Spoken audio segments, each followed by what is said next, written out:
Coming up on District Wire News, harassment on the Metro. It's more common than you might think, and it seems to be getting worse. Simone Andrews tells us what one group is doing to stop it. And American University has been recognized as one of the most gay-friendly campuses in the nation. We'll tell you why the campus is being recognized.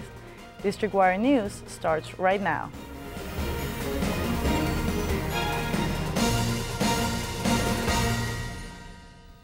Good evening, I'm Marishi Sharma. And I'm Vanessa Jesus Gonzari.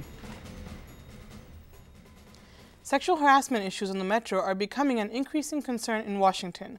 Simone Andrews reports that this week 2 grassroots organizations want their voices to be heard. The Metro transit system is becoming more of a target for sexual harassment. The community is starting to complain about these issues now more than ever before. Well, a man exposed himself, and actually me and this woman that was sitting next to me that saw it, when we got off the bus, we had told the Metro, and then I guess they reported it and hopefully got him on the next stop. I had noticed that a lot of younger women were being sexually harassed by age demographic peers of theirs, but it's never happened to me. Community groups are plotting ways to prevent sexual harassment, especially on the Metro transit system. Last year alone, Metro experienced over 84 cases of sexual offenses and only 12 arrests were made. The best way to prevent sexual assault or any sexual harassment from ever occurring, I'm going to go broad here, is some level of culture change, right? And that can really start with something as simple as people looking out for each other. Both sexual harassment prevention organizations, Hollaback DC and Collective Action for Safe Space, will speak before the DC Council's Committee on Government Relations this Wednesday. Metro officials are to be in attendance. I'm Simone Andrews for District Wire News.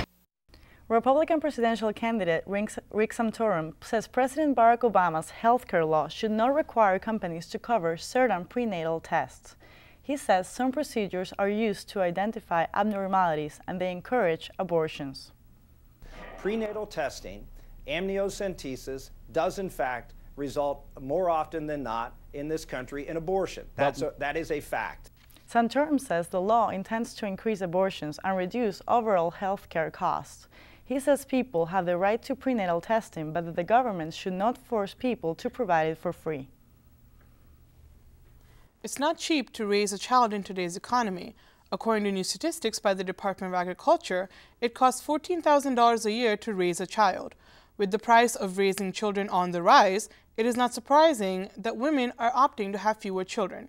Experts agree that the birth rate will most likely increase as the economy bounces back. The debate in Virginia over women's reproductive rights is heating up as lawmakers are at odds over contraception, abortion, and when life begins. CNN's Athena Jones has more. Out in state houses around the country. In Virginia, the House of Delegates just passed a bill that says life begins at conception and gives unborn children at all stages of development, including embryos, the same rights available to you and me. It grants recognition that there's a human being here. By itself, this cannot criminalize abortion. While the bill doesn't directly challenge the landmark Roe v. Wade Supreme Court decision affirming a woman's right to an abortion, Republican delegate Bob Marshall, the bill's sponsor and a longtime abortion opponent, acknowledges it's a step in that direction. We need to get back to the respect for life that we used to have in this country that's been lost. The bill hasn't yet passed the state Senate. The fight over the legislation here in Richmond has been fierce, with opponents saying the bill will severely restrict women's reproductive rights. Democratic delegate Eileen Filler-Corn worries the measure could reduce access to forms of contraception that prevent the implantation of fertilized eggs. This all is an overreach by the state, by the government. And these decisions should be left to a woman and her physician, medical professional. This is a slippery slope, and eventually the goal of the personhood movement is to ensure that birth control is illegal. The battle in Virginia isn't unique. A similar bill is now pending in Oklahoma's legislature. What I would say is that we're in the middle of a wave of these kinds of bills, and they're happening across the country. We're also seeing ballot initiatives being introduced. Virginia's Governor Robert McDonnell has said he will review the bill if it passes the state Senate, but he hasn't committed to signing it. Whatever happens in Virginia, one thing is certain. 39 years after Roe v. Wade, the debate over women's reproductive rights is not going away. Athena Jones, CNN, Richmond, Virginia. The D.C. area is seeing an increase in tolerance when it comes to LGBT issues. Maryland's House recently passed a same-sex marriage bill when American University has been voted the most gay and lesbian-friendly campus in the D.C. area. Yasmin Al-Sabawi has the story. American University is a beacon of tolerance, so says a report from the Campus Climate Index. The university earned top marks for gay, lesbian, bisexual, and transgender students in the 2011 report. We happen to have a large LGBTQ population, so that kind of furthers that natural discussion.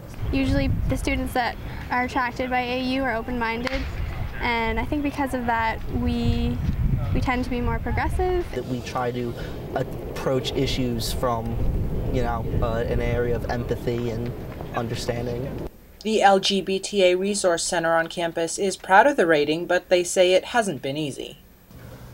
This used to be what the office was called, the Sexual Minority Resource Center.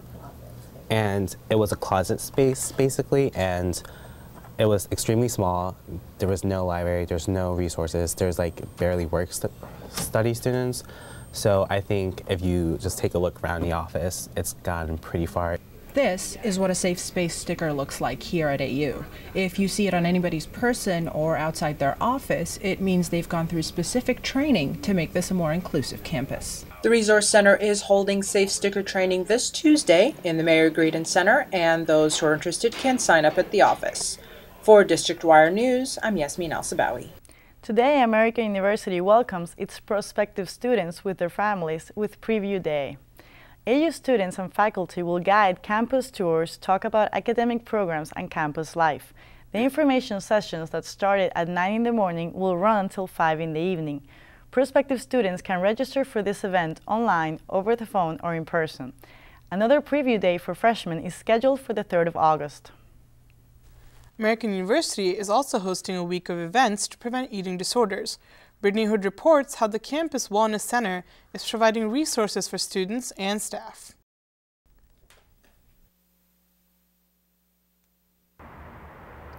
American University is teaming up with the National Eating Disorder Association to bring awareness to students and staff.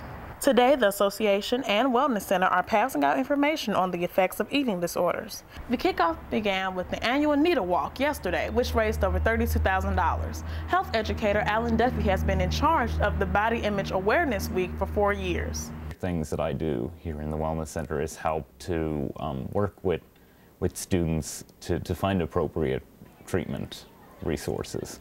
So there are some resources that the Counseling Center and the Student Health Center can provide them, but often if they've got a complicated eating disorder, they're going to need to go off campus. Duffy says over the years he has seen more and more students involved with the prevention of eating disorders.